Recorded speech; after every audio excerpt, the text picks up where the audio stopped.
Good afternoon. Thank you for tuning in, and happy Thanksgiving.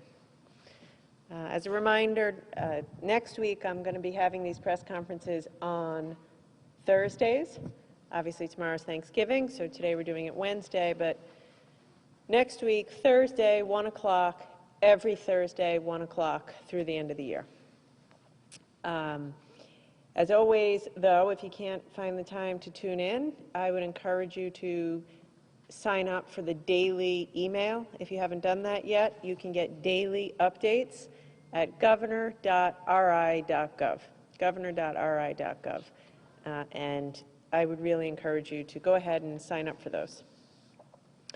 Over the last few weeks, we've heard from Rhode Islanders whose lives and families and livelihoods have been deeply impacted by COVID. We've heard from public health experts and emergency room doctors on the front lines. There have been TV interviews, not at this press conference, but throughout the past couple of weeks, TV interviews with retail store owners and public service announcements on the radio and the newspaper from restaurant owners. Every single one of them has had the same exact message. Please take COVID seriously. Take it seriously. It's a deadly disease. Wear your mask. Don't have social gatherings, especially on Thanksgiving, and follow the rules. Because if you don't follow the rules, if we don't follow the rules, people are going to lose their lives, lose their loved ones, lose their jobs, lose their businesses, lose their livelihoods. So today we are going to hear from Sheila O'Connell, a Providence resident. And I want to thank Sheila for having the courage to stand up here today and tell us her story.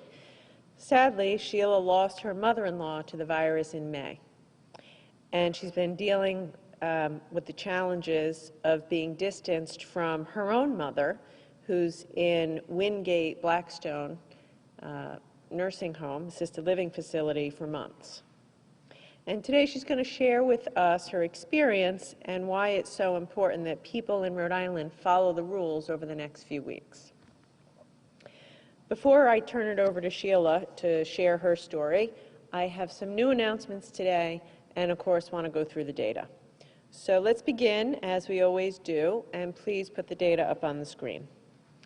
Yesterday, we had 845 new cases out of a total of about 15,000 tests.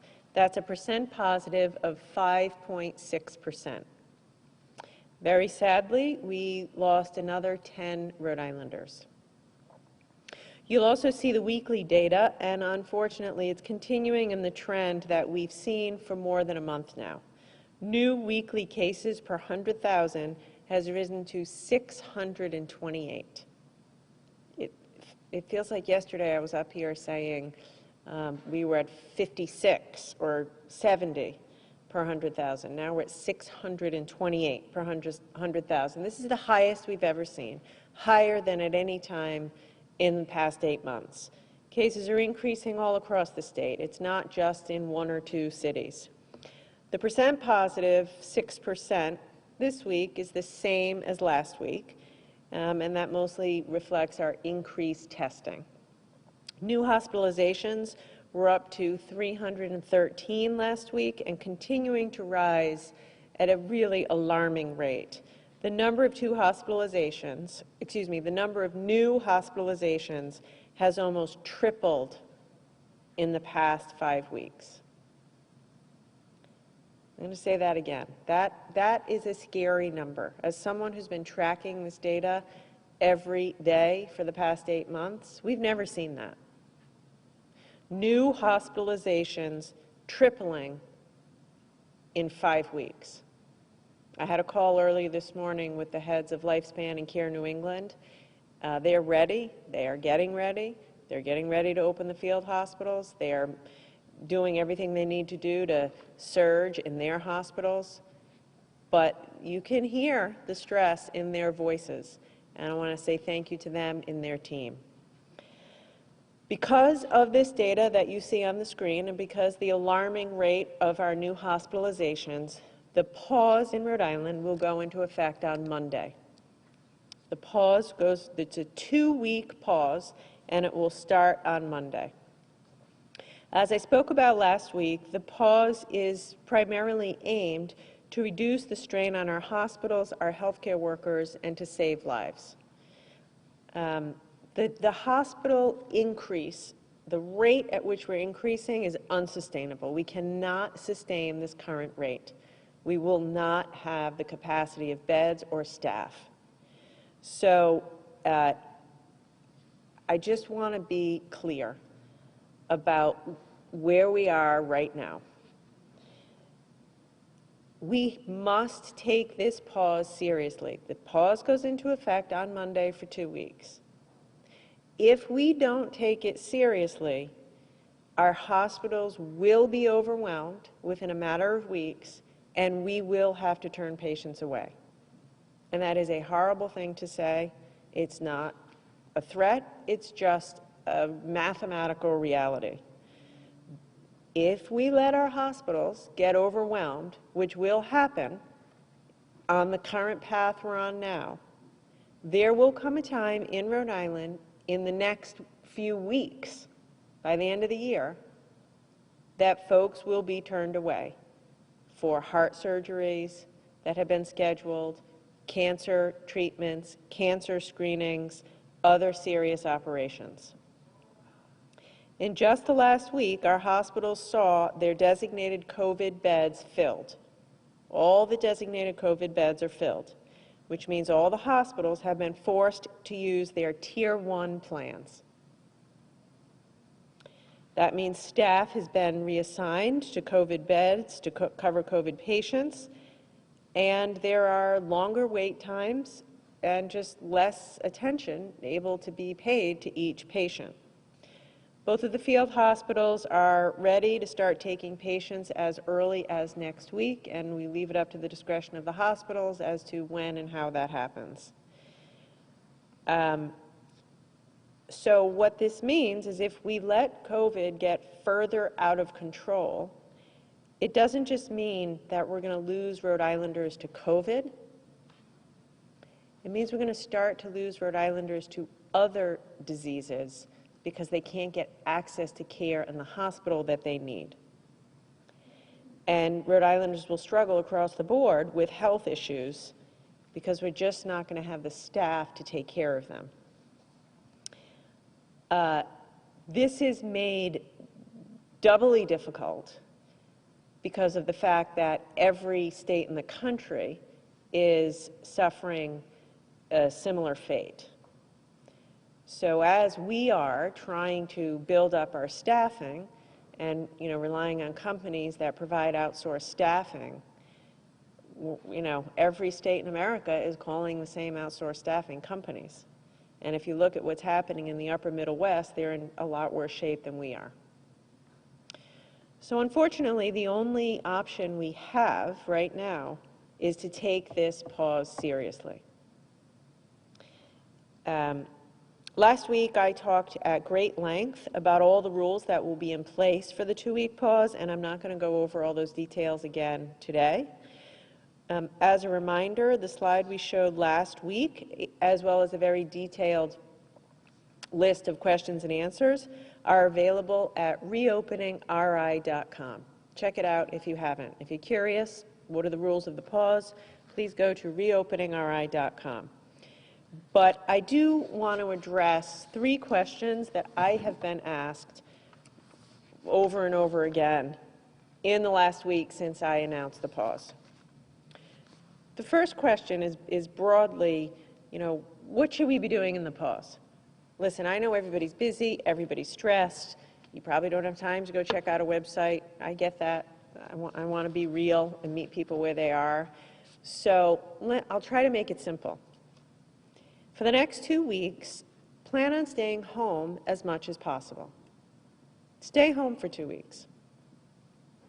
Like, if you could stay home for 2 weeks, that's the best thing to do. If you can work from home, if you have a kind of a job that allows you to work from home, please do that, work from home.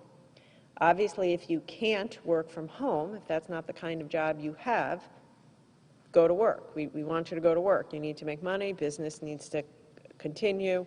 Go to work, wear your mask, be safe.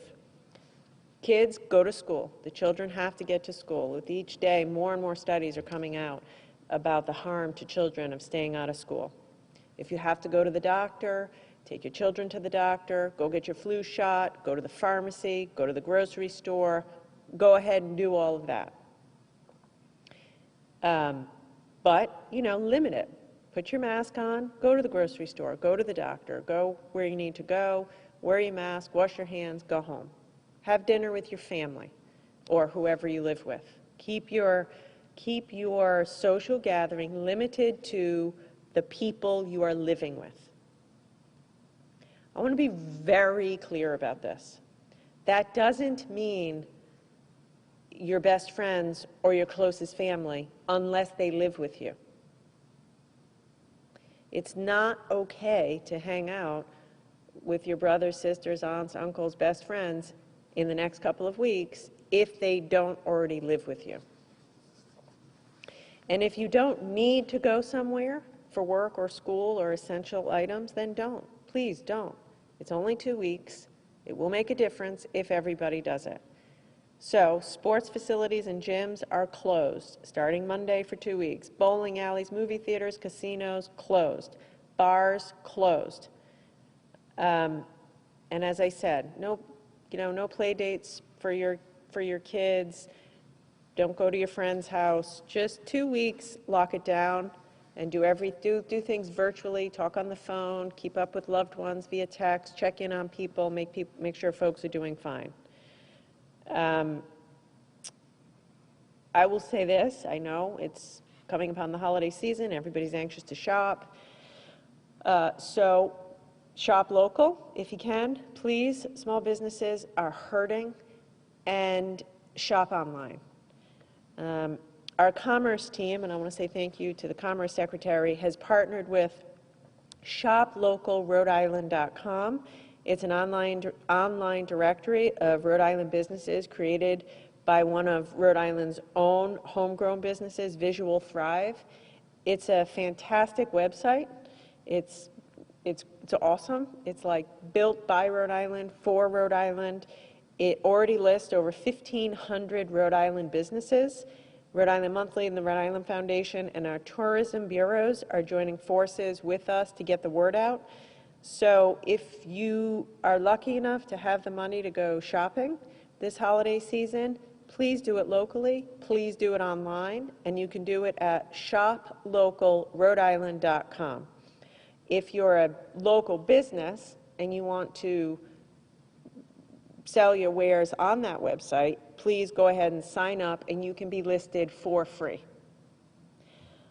I will say one of the things that has really bothered me through this crisis is it feels like the big guys keep getting bigger and the little guys, the small retailers in Rhode Island, are really struggling. So every dollar counts that you can keep local in the local economy, and of course if you can do it virtually, all the better. The second question that I have been asked is, what should I do before the pause starts? A lot of people, which is heartening to me, so people are getting ready to pause. First, let me say what you should not do. Do not have a big bash to get ready for the pause. It's amazing to me how many people have asked, hey, is it okay if we have like one last hurrah, one last big dinner, one last big get-together? No, absolutely not. The whole point is to stay with the people who you live with. So please don't do that. What you should do is, make a plan. Make a plan. How are you going to stay connected virtually, by phone, when you can't be with the people who you want to be with? Figure out how you're going to stay active and fit even though you can't go to the gym. Figure out how you're going to deal with social isolation or being alone in these 2 weeks. So I would ask you to, make a plan. It's a couple of weeks, but it's going to be hard, it's going to be lonely, and just think about it now so you can be successful. By the way, that includes Thanksgiving, which is tomorrow, which I know is a lot of people's favorite holiday. I want to begin in the spirit of Thanksgiving with a thank you to all of you, and there are many who've canceled your plans or altered your plans so that you can be safe. Thank you. I know that stinks and it's hard. So thanks. I really appreciate it. I would say it is not an exaggeration to say you're saving lives. That is not an exaggeration. If you had that tough phone call with mom and dad and said, I'm not coming over for Thanksgiving this year, I know that's tough. Or with your brothers and sisters or aunts and uncles and said, I'm just not doing it, you saved a life by doing that. And next year, you can have twice as big of a Thanksgiving. So I want to say thank you. If you haven't done that, it's not too late. You still have a day. Think about what I'm saying. Please, don't do it for me. Do it for the people of Rhode Island who are going to lose their lives and lose their jobs and lose their businesses if we don't take this seriously. So think about it. If you're still planning on a party tomorrow with people who you don't live with, I'm asking you to give that a second thought. If you are going to go ahead and have folks over who you don't live with, I am begging you to wear your mask when you're not eating, leave the windows open. I heard some people are having the dinner in their garage with the garage door open, wearing masks, socially distanced. Do whatever you can to stay safe. For those of you who are traveling, please get tested at the airport when you arrive home. Over the weekend and Monday, there will be free rapid testing at TF Green Airport. It'll be in the baggage claim area of TF Green through Monday, and it's only 15 minutes. We're using the new 15-minute test. So please get tested. I would love to see us test 1,000 people over the weekend. By the way, I did that new test this morning just to check it out myself. It was negative, and it's easy to do. It's easy to do, and it's painless, and it takes 15 minutes. So please, when you go to baggage claim, get in line, keep your mask on, get a test, and wait the 15 minutes. If you are positive, call your friends right away, tell them you were positive, whoever you were with, get home and isolate. And if you were negative, you can breathe a bit of a sigh of relief. The third question I've been asked is what supports will be available for businesses in Rhode Island to help us get through the 2-week pause. And as promised, I have announcements to that effect right now. So today, now, I'm announcing an additional $100 million of support for Rhode Islanders and Rhode Island businesses during this 2-week pause. The program that we've developed is meant to ensure that companies who are being put out of business or severely limited by the pause can get a check in their bank account quickly to help make up for the lost revenue of these 2 weeks. The goal here, as I said last week, is significant, quick, and easy. So it's $100 million that we're going to put out. By the way, I've also been asked this. The $100 million I'm announcing today is additional and on top of the $50 million we've already put out through Restore Rhode Island, the millions we've already put out through Take It Outside and support for arts institutions and hotels, and the $45 million we put out in the Back to Work new training programs. So it's a new $100 million initiative that'll be out the door and in your pockets in the matter of weeks. There are 2 components of this, some to businesses, some right to folks who will be unemployed. And I'd ask you please to put the slide up. So first, let's start with the business component. We're allocating $50 million to support businesses that are going to be closed or severely limited during the pause. Restaurants, bars, gyms, sports facilities, recreational facilities, event-related businesses, movie theaters, etc. We're trying to make this as simple as possible, but also follow the guidelines from the federal government. All you have to do is fill out a form self-attesting that you've been impacted by this 2-week pause. And the Division of Taxation will send you a check of up to $50,000 to help you get through the pause. The size of your check will be determined based upon how much revenue we think you're going to lose in those 2 weeks. I would ask to every business that receives that money to please use the money to continue paying your employees during those 2 weeks. So if you can get the money and hang on for 2 weeks and keep as many folks employed as possible, that's what we are aiming to do. The goal, here's the goal. The goal is everyone pays attention to the pause, follows the rules, and we start to open you up again in 2 weeks. I know you don't want to lose employees, so I'm asking you to keep folks on and use the money to pay them. The application will be available on tax.ri.gov starting Friday of this week, day after Thanksgiving. Tax.ri.gov, and you'll have 2 weeks to apply. So, you know, if you know you're going to struggle, if you know you're a bar, you're a gym owner, you're a restaurant, you are eligible. So starting Friday, tax.ri.gov, apply, and our goal is to start getting the money out the door on a rolling basis as quickly as possible.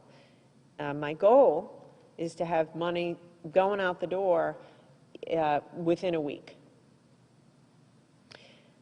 More details of that program will be on the tax website later today.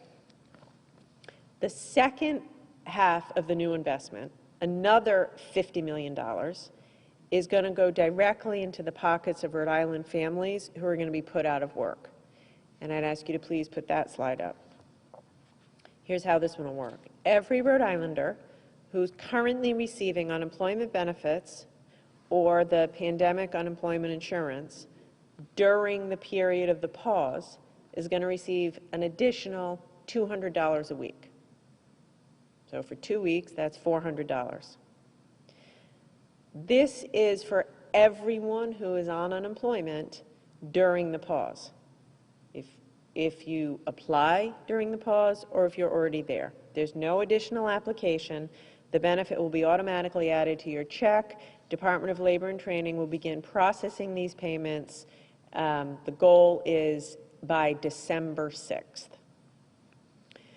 In addition to all of that, we're also going to be providing more support to low-income Rhode Islanders through cash assistance programs, and we're going to be providing income support for nursing home workers and home care workers during this period of the pause, because they're going to get crushed continually as the numbers go up. Finally, if you're an undocumented Rhode Islander, sadly, in my view, you are ineligible for any of the benefits that I just said, but yet you are struggling and you're probably working in a difficult industry. We still have money available through the We Are One campaign. Those are $400 debit cards, and you can contact Dorcas International, DIIRI.com, for more information. Thanksgiving's a brutal time of year to have no money in your pocket. The holidays are tough, and to have no money in your pocket and to be ineligible for a lot of what I just rolled out is unbelievably painful.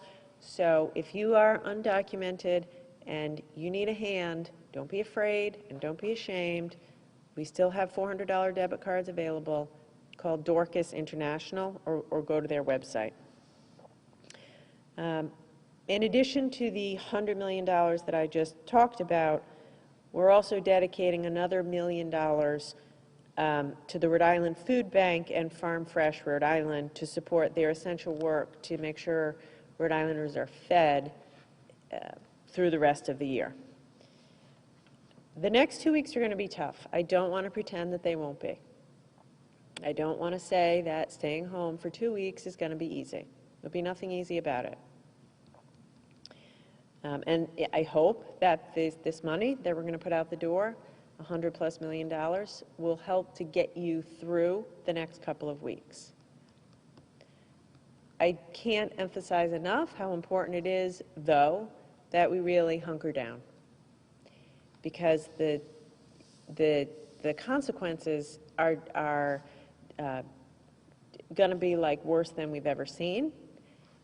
And I think that pretty soon every Rhode Islander is going to know somebody in the hospital, going to know somebody out of work, going to know somebody whose business went under. And so the best thing that we can all do is really look ourselves in the mirror and say, you know, do I really need to have that party? Do I really need to allow that play date? Do I really need to try to sneak by the rules for the next 2 weeks? Because I think the answer is no.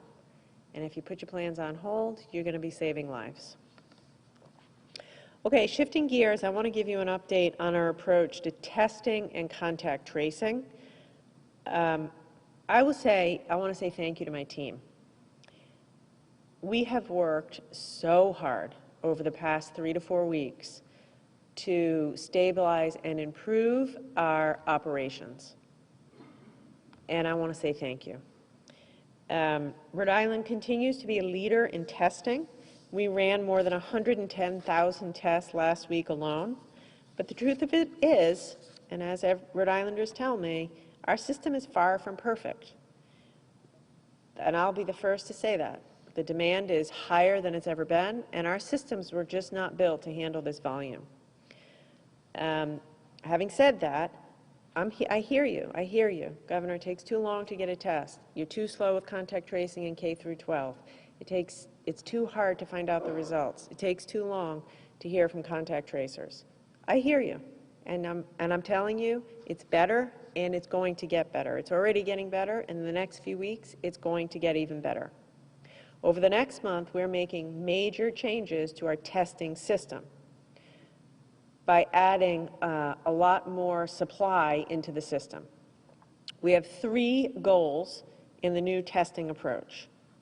Number 1, I want everybody to be able to get tested within 24 hours of developing symptoms. I know you can't do it now, we're getting closer, but the goal in the next month, everybody ought to be able to get a test within a day if you have symptoms. And we have to improve our access, easy access, to asymptomatic testing.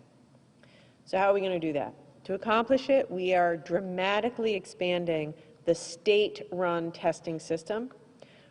To tell you, right now we average about 5,500 daily tests through the state-run systems. That's on top of, doctors' offices, hospitals, colleges, private businesses. By the time the pause ends, so in the next 3 weeks, we're going to double that capacity. And to ensure people with symptoms get tested quickly, we're going to actually reserve 3,000 tests a day on portal.ri.gov just for people with symptoms. So that means you can still call your doctor if you feel sick to get a test, but also you can go straight to the portal and schedule a test directly. That's huge, and we're going to guarantee thousands of tests a day. That's for people with symptoms. If you're asymptomatic, I know it's tough to get a test. It takes time. So starting next week, December 2nd, every Rhode Islander can get tested through the portal. Everybody, every Rhode Islander can get tested, even if you're asymptomatic, through the portal. It doesn't matter your age group, if you're a close in contact industry. You know, I know now there are categories. We're getting rid of that starting December 2nd. How are we going to do it? To meet the demand, we're going to be deploying the new Buy Next Now testing. And that's the one I talked about earlier. It takes 15 minutes. It's pretty easy. It's painless. And it is effective at quickly identifying if people are infectious. It's a totally different kind of test. It's a totally different kind of test. It requires no equipment. It's a little kit. You get the kit, you swab, 5 times in each nostril, you put it into the kit, you close the packet, and you wait 15 minutes. So not only, starting next week, will everyone be able to get a test, but you'll be able to get your results within 15 minutes on site. I want to be very clear. 15 minutes isn't 10 or 12 and a half minutes. Please be patient. It's a full 15 minutes that you have to wait. Please be kind to the National Guard and other folks who are doing the testing. Patience and kindness will go a long way. And this is going to be a game changer. I have a good deal of hope for this. And so starting December 2nd, we're going to roll this out. To scale up the capacity quickly, we're also adding more testing sites, just like we've done over the past few days with our testing site at McCoy Stadium and Stop and Shop in Greenville.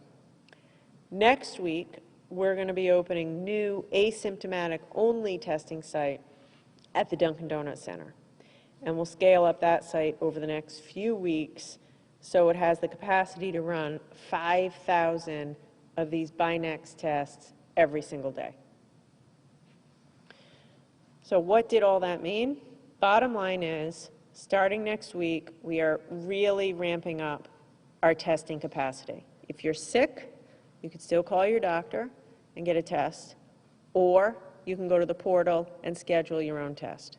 If you're not sick, but you just want to get a test, like for example, if you did hang out with people over Thanksgiving, starting next week, you can also schedule that through the portal, and we're going to have the opportunity to do thousands of those a day, and you'll get your result, within 15 minutes.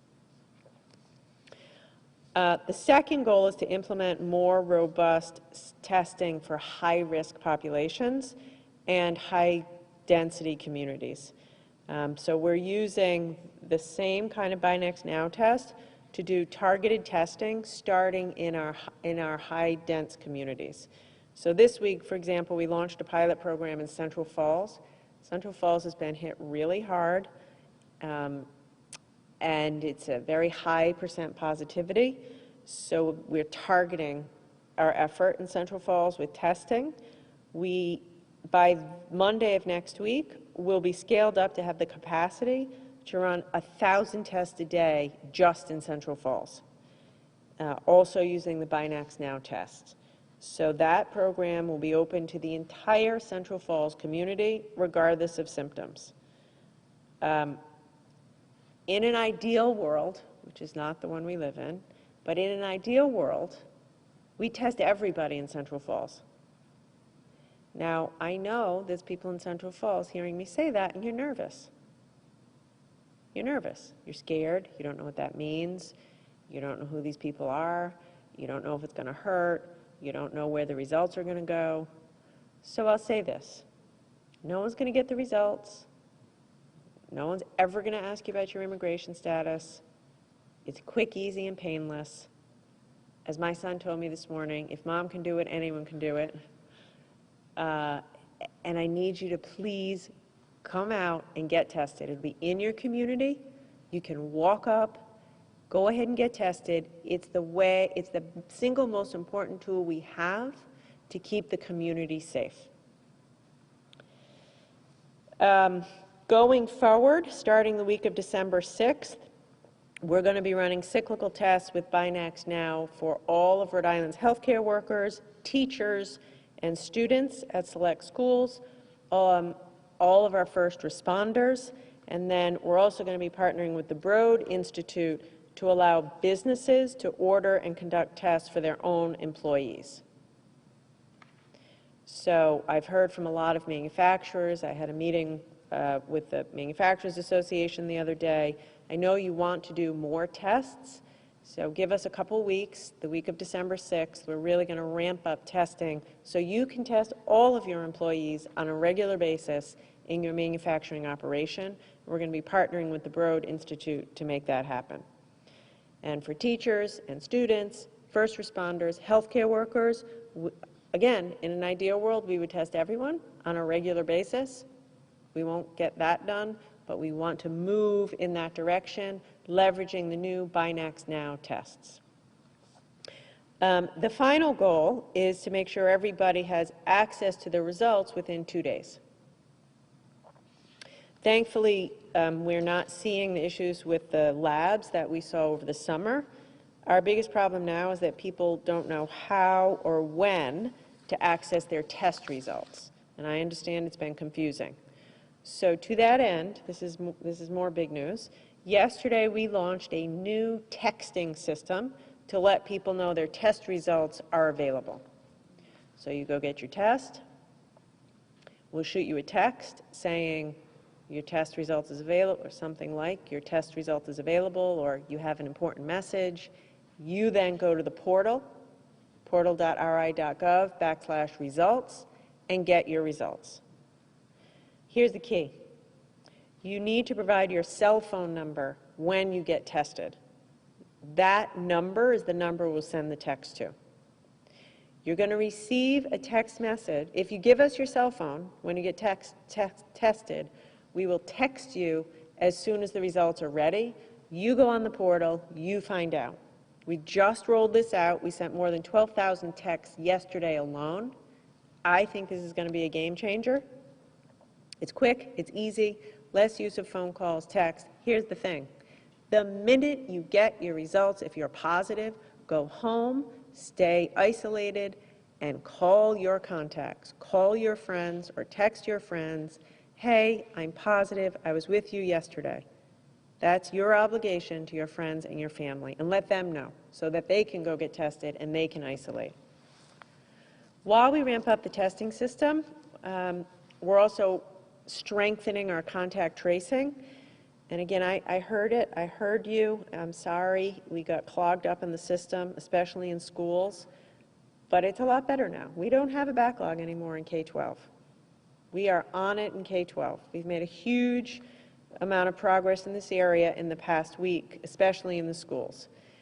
We're calling all K-12 contacts now within 24 hours, and we've eliminated our backlog. And just like we're doing with result notifications, we're exploring other uses of technology to improve the contact tracing process. Technology that will reduce the amount of time you'll be on the phone doing interviews and allow you to share information about your contacts electronically. And we're trying to do a better job engaging schools, engaging business partners in the contact tracing process. So, you know, what we want to do, here's how I think about it. When people find out they're positive, they do pretty much isolate. By and large, when people find out they're positive, they take it seriously and they isolate. So we need to identify as many positives as possible, as fast as possible, let them know as quickly as possible they're positive. And when you find out you're positive, we need you to do two things. We need you to isolate, and we need you to own the responsibility of immediately telling all your close contacts. Hopefully you're still keeping a contact tracing journal. If not, using the Crush COVID app. By the way, we're up to 95,000 Rhode Islanders. Let's get to 100,000. But that's what you have to do. And so we're trying to move in that direction of using technology, ramping up our testing, speeding up the system, and getting folks into isolation quickly. So I'm asking you, to be part of the solution. Two more quick things. Nursing homes. I created a bit of confusion yesterday, so I'd like to clarify that. In the spring, when we were new at this, we required patients being discharged from a hospital to a nursing home to have 2 negative tests before leaving the hospital. That is no longer our policy. Why? Because we learned the hard way that that's not the gold standard. It's not the best and safest thing to do. Why? Because a test is one moment in time. You can test negative today, on your way out the door of the hospital, test negative, catch COVID on the way to the nursing home, arrive at the nursing home positive, or in a day. And by the way, we've seen that happen. Testing's important, but when it comes to nursing homes, it is not the gold standard and not what the CDC recommends. We saw it. Patients would leave the hospital negative, then develop symptoms, and then we had an outbreak in nursing homes. So Rhode, the Department of Health, updated its guidance to align with the CDC guidance.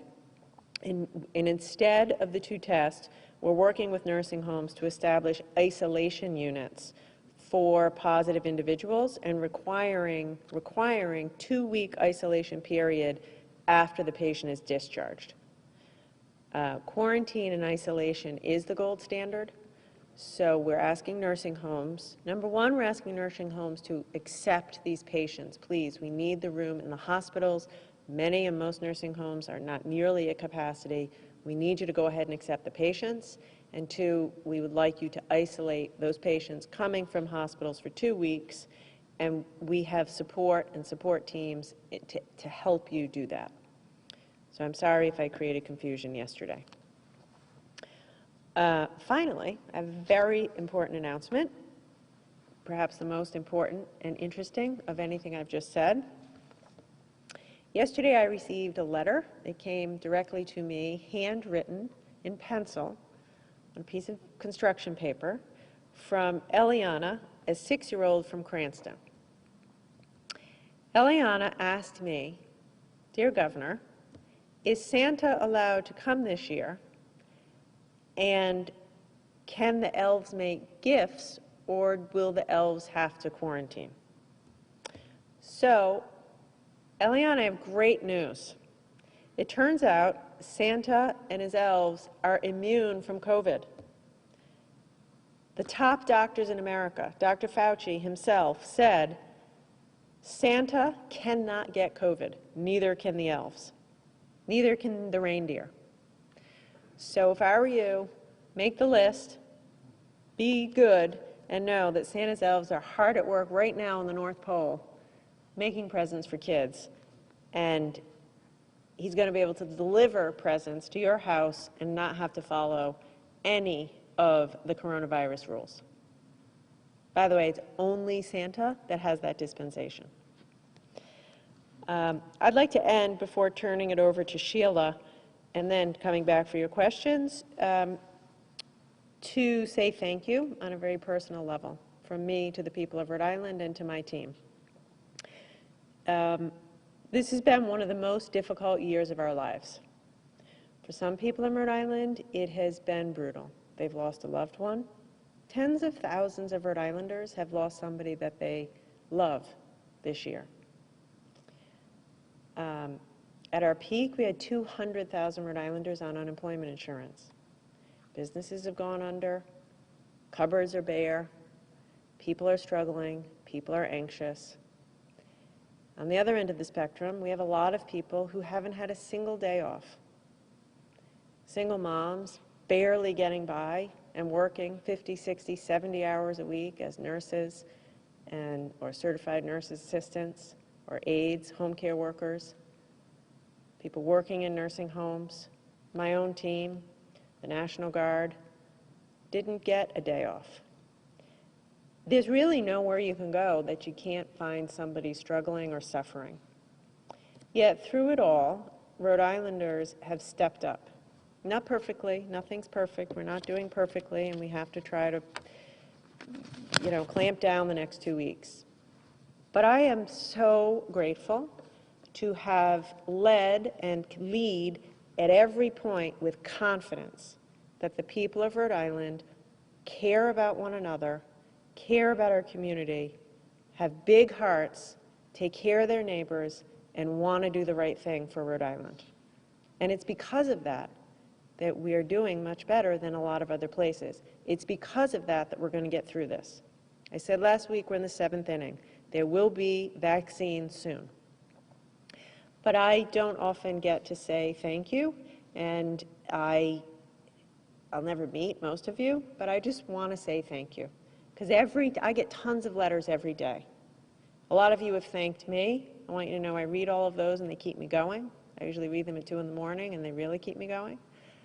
But to you, if I could thank every one of you, every doctor, every nurse, every member of the National Guard, every restaurant owner, every store clerk, everybody who's checked in on a neighbor when I asked you to, everybody who's given money to We Are Rhode Island, every one of you, from my family to yours, thank you and happy Thanksgiving.